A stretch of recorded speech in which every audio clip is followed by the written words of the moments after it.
गुरुवर आचार्य श्री बार बार इसी बात पर जोर दे रहे हैं कि धर्म और मोह ये दोनों विपक्षी दल हैं। धर्म और मोह ये दोनों विपक्षी दल हैं। मोह धर्म को दबाना चाहता है। मोह धर्म को दबाना चाहता है और धर्म मोह को। अब भाई ये तो मैदान में आ गए दोनों और कुश्ती होनी है। अब दोनों आमने सामने खड़े हैं तो वो तो एक दूसरे को दबाना चाहेंगे। एक तरफ धर्म है, एक तरफ मोह है। एक तरफ अज्ञानता का भाव है, एक तरफ ज्ञान का भाव है। हमेशा ज्ञान की धारा अज्ञान की धारा को दबाना चाहती है और हमेशा अज्ञान की धारा ज्ञान की धारा को दबाना चाहती है। दोनों में रस्साकसी चलती है। आचार्य भगवंतों ने कहा है कि कभी कभी आत्मा ने कर्मों को दबाया, आत्मा के परिणामों ने कर्मों को दबाया, और कभी कभी कर्मों ने अपने प्रभाव से आत्मा के परिणामों को दबा दिया। जैसे अपन देखते हैं ना, ठंड के दिनों में बादल हो जाते हैं और अपन को चाहिए धूप, सूरज खिला खिला निकला रहे, और बादल यहाँ वहाँ से घूम करके आते हैं तो सूरज को ढक लेते हैं। जब सूरज को ढकते हैं तो सूरज में और बादलों में संघर्ष होता है। क्या होता है? बादल सूरज को दबाना चाहते हैं और बादल सूरज को ढक लेते हैं, लेकिन सूरज भी कहता है, क्या समझ रखा तुमने, मैं प्रचंड प्रभाकर सहस्र रश्मि हूं, और अपने प्रभाव से अपने प्रताप से बादलों को हटाता है, बादलों को तितर बितर करता है और फिर एकदम बिल्कुल चमकदार निकल करके आ जाता है। ऐसे ही कर्मों ने हमारी आत्मा के परिणामों को दबाया है। आज तक कर्म ही जीतते रहे और हमारे परिणाम हारते रहे। यही हुआ कि नहीं हुआ? आज तक कर्म ही जीतता रहा और हमारे परिणाम हारते रहे। और कभी कभी हमारा पुरुषार्थ जागा, अच्छे तरीके से जाग गया, तो हमने अपने आत्मा के परिणामों से कर्म को भी हरा दिया। देखो, अनादि से अभी तक कर्म जीतता आ रहा है। अभी तक तो अनादि से कर्म ही जीतता आ रहा। यदि कर्म नहीं जीतता तो हम संसार में नहीं होते, अभी तक मोक्ष चले गए होते। अनादि से अभी तक तो कर्म ही जीतता आ रहा है, लेकिन कर्म ही जीतता आ रहा है तो वही जीतता रहेगा ऐसा नहीं है। हाँ, क्यों? क्योंकि दाव जिसका लग जाए, 100 सुनार की रहेगी तो कभी कभी एक लोहार की भी हो जाती है। हाँ, 100 सुनार की तो एक किसकी? कहावत क्या है? बोलो ना जोर से, मौन लेके आए क्या? 100 सुनार की तो एक लोहार की। सुनार कितना ही काम करे, करता रहता करता रहता करता रहता, एक आध बार लोहार में फंस गया तो वो भी बराबर कर लेता है। 100 सुनार की तो एक लोहार की। अनादि से अभी तक कर्म का ही प्रभाव रहा हमारे ऊपर, और हम गुलाम रहे, पराधीन रहे। बाहर के प्रभाव ने आकर के हमारे ऊपर सत्ता जमा ली और हमने अपने स्वभाव को खो दिया। छूटेगा, वही बता रहे हैं। तो ऐसा होने पर भी ऐसा नहीं है कि वो है तो अब वही हमको दबा के रखेंगे। नहीं, हमारे अंदर का पुरुषार्थ जाग गया तो हजारों वर्षों की सत्ता भी एक क्षण में हम उखाड़ करके फेंक सकते हैं। विदेशियों ने बहुत राज्य किया भारत पर, बाहरी सत्ताएं बहुत काबिज रहीं दिल्ली पर, पहले दूसरे फिर दूसरे फिर दूसरे फिर बदले और बाद में आकर के अंग्रेज बैठ गए तो बैठ गए। जब तक नहीं जागे सो नहीं जागे। और जब एक बार देश जाग गया और एक बार देश जब उठ करके खड़ा हो गया तो अंग्रेजों के पैर भी डगमगाने लगे। कचरे का ढेर कितना ही बड़ा क्यों ना हो, चिनगारी इतनी सी, क्या इतनी सी चिनगारी उतने कचरे के ढेर को समाप्त कर देती है। ऐसे ही मोह और मिथ्यात्व का कितना ही प्रभाव रहे, लेकिन अंदर का परिणाम एक बार यदि जाग गया तो मोह और मिथ्यात्व तितर बितर हो जाता है, टिकता ही नहीं। हमने एक छोटा सा उदाहरण सुना था। क्या हुआ,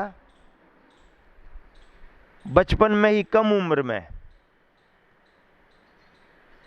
शेर शेरनी का बच्चा गुम गया और वो कुमार के गधों के झुंड में चला गया।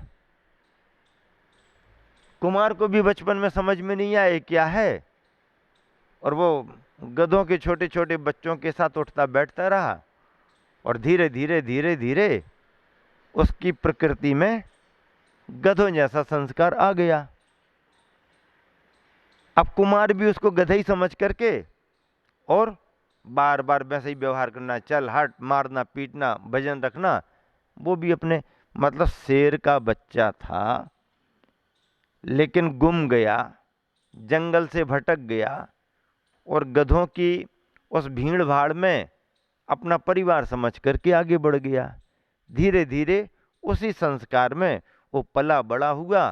कुमार जैसा अपने गधों से व्यवहार करता था वैसे ही करता रहा। उसे ये होश ही नहीं, ये ख्याल ही नहीं कि मैं शेर हूं। चलता रहा काम।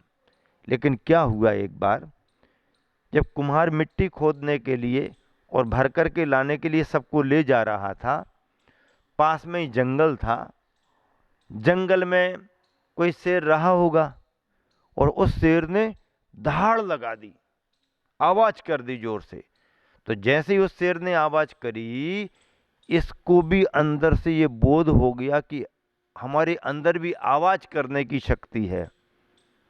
उस आवाज को सुन करके इसके अंदर का शेरत्व तो जाग गया और इसने भी गर्जना कर दी। जैसे ही इसने गर्जना की, वो सारे गधे और कुम्हार भाग गया। तो जब तक उसको अपनी शक्ति का भान नहीं, तो सिंह भी गधा बना हुआ बोझा ढो रहा है। और जिस समय उसको अपनी शक्ति का भान हो गया और उसने अंदर से अपनी गर्जना कर दी, तो बोझा बोझा क्या, सब भाग जाते हैं। मुनि महाराजों के ऐसे ही उदाहरण हैं। अंजन चोर और फिर कैसे निरंजन बन गया, मुनि बना, मुनि बन करके मोक्ष गया। कितने सारे उदाहरण हैं। हम भी अपनी शक्ति को कम ना आंकें। हमको भी चिंता करने की जरूरत नहीं है। आप गृहस्थ हो तो इसका मतलब ये थोड़ी है कि धर्म से रहित हो। नहीं, घर में रह करके भी धर्म का पालन किया जा सकता है, पर उतना धर्म का पालन नहीं हो सकता है जितना गृहस्थी के विकल्पों से मुक्त हो करके निर्ग्रंथ मुनि मुद्रा में निर्विकल्प हो करके अपना चिंतन मनन ध्यान किया जा सकता। गृहस्थी में बाधाएं रहती हैं, विकल्प रहते हैं, जवाबदारियां रहती हैं, तो उनका कोई धर्म नहीं, ऐसा नहीं है। गृहस्थ धर्म भी है, और यदि उसका महत्व नहीं होता, तो फिर एक रथ के दो चाक क्यों कहे गए? जिन शासन के रथ के दो पहिए, एक मुनि धर्म का और एक श्रावक धर्म का, एक मुनि धर्म का, एक श्रावक धर्म का, और ऐसे दोनों चाकों से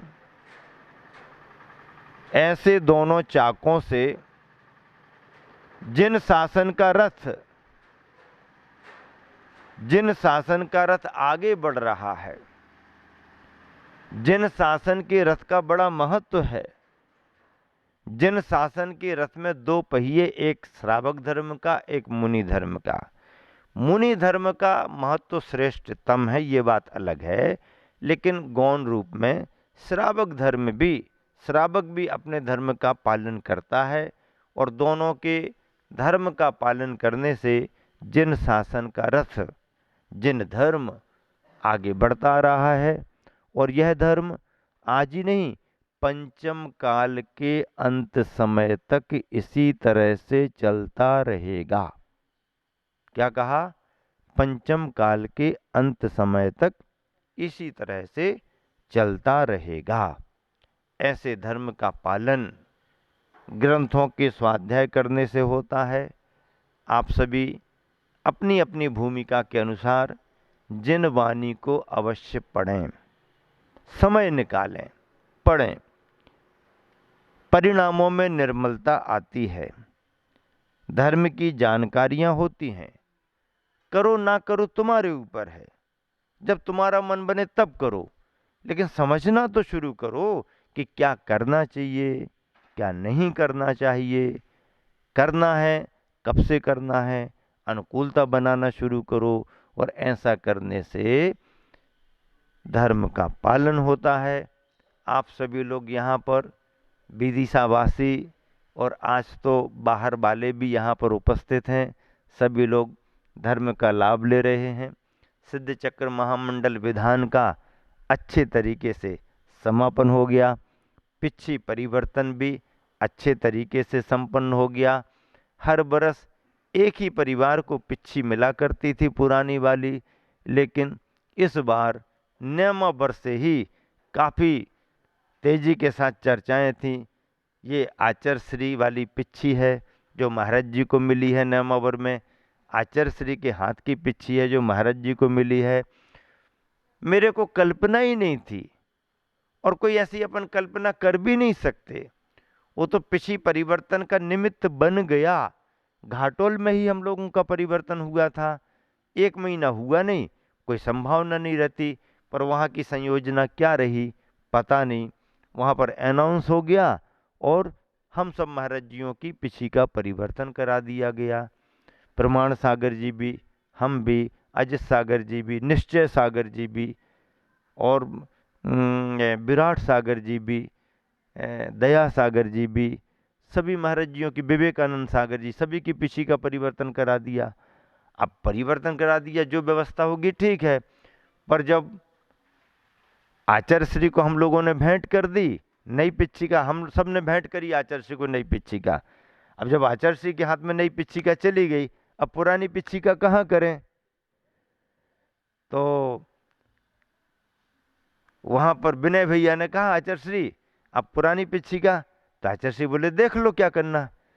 तो बोले अब महाराज जी हैं, तो अब उनने अपनी भाषा में बड़े महाराज जी को दे दो। आचार्य जी बोले हाँ ठीक है, दे दो उनको।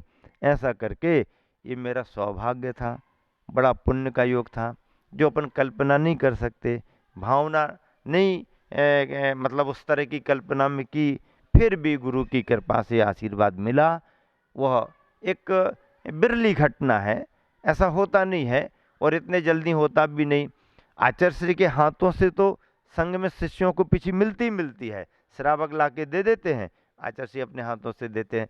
हाथ तो सभी पिच्छी में लगते हैं, लेकिन आचार्य श्री ने 1 महीने तक उपयोग किया हो नई पिच्छी का, तो पुरानी होने पर श्रावकों को तो मिलती है, पर संघ के महाराजों को कहाँ मिलती भाई? संघ के महाराजों को कहाँ मिलती? श्रावकों को मिल जाए तो मिल जाए, वो तो क्रम से ही मिल जाती है आशीर्वाद में, पर महाराज जियों को तो मुझे मिली। उसी समय से नेमावर में काफ़ी लोग प्रयासरत थे। मैं बड़ी दुविधा में था कि क्या करूं, कितने लोगों को करूं। एक पिछी में से ज़्यादा किया भी नहीं जा सकता है, फिर क्या करें कैसा करें, तो हमने रास्ता निकाला कि जितने में लगे कि पिछी है उतने भाग तो बना लो। 3 भाग बन गए और कुछ चंदोबे हम लोगों ने बचा लिए। चेतन भाई, गृहस्थ को तो भावना बढ़ती है, महाराज जियों को भी भावना बढ़ती है। और हम दोनों ने, ये लग जी और हमने स्वयं अपनी नई पिच्छिका में आचार्य श्री के पुरानी पिच्छिका के चंदोबा 1-1 2-2 डलवा लिए। अब पूरे खराब नहीं हुए तो निकाल के एक अपने में और डलवा लो, ताकि 1 साल और हमारे पास रहे। और उसी के साथ में 3 परिवारों को आप सबके सामने प्रदान कर दी। शेष कुछ चंदोबा और बचा लिए थे, जो अति भावना में, जो भैया वृत्ति आदि में ये सभी बच्चे त्यागी वृत्ति लगे हुए हैं, उनको दे दी। नन्ही देवरी वाले दादा कहने लगे प्रसाद सबको बट गया, हमें तो कुछ मिला ही नहीं। बबीता कहने लगी कुछ हमें मिल जाए। हमने कहा अब बड़ा प्रसाद तो बट गया, कुछ तो होगा, हमें दे दो।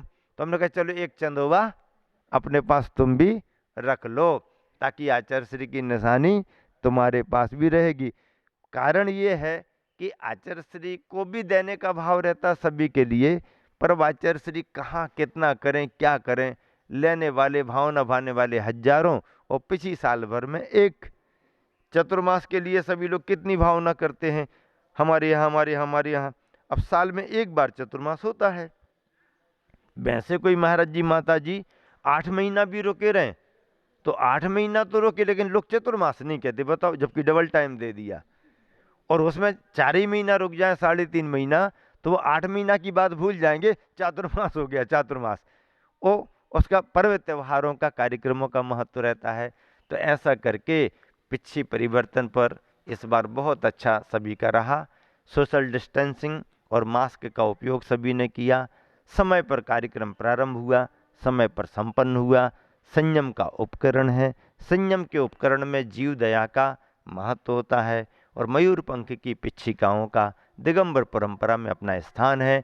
ऐसे पिच्छी परिवर्तन में सभी लोग नियम संयम लेते हैं, नियम संयमधारी त्यागी वृत्तियों के प्रति भावना भाते हैं। समाज में बहुमान बढ़ता है, त्यागी वृत्ति तैयार होते हैं, और जिस समाज में घरों में रहने वाले त्यागी वृत्ति रहते हैं वहाँ पर पिच्छीधारी महावृत्ति भी आते जाते रहते हैं। और ऐसी परंपराओं में विदिशा का नाम मध्य प्रदेश में नहीं पूरे देश में शीतलनाथ भगवान के नाम पर प्रसिद्ध है। यहाँ के विद्वानों का योगदान, यहाँ के स्वाध्याय परिवारों का योगदान, यहाँ की संस्थाओं का योगदान, यहाँ के कार्यकर्ताओं का योगदान बहुत है। और उन सब के लिए हमने इस बार स्वयं चतुर्मास में देखा कि विदिशा में बहुत ऊर्जा है। युवाओं ने बढ़ चढ़ करके इस चतुर्मास को संपन्न कराया। सभी के लिए बहुत बहुत आशीर्वाद। महावीर भगवान की जय।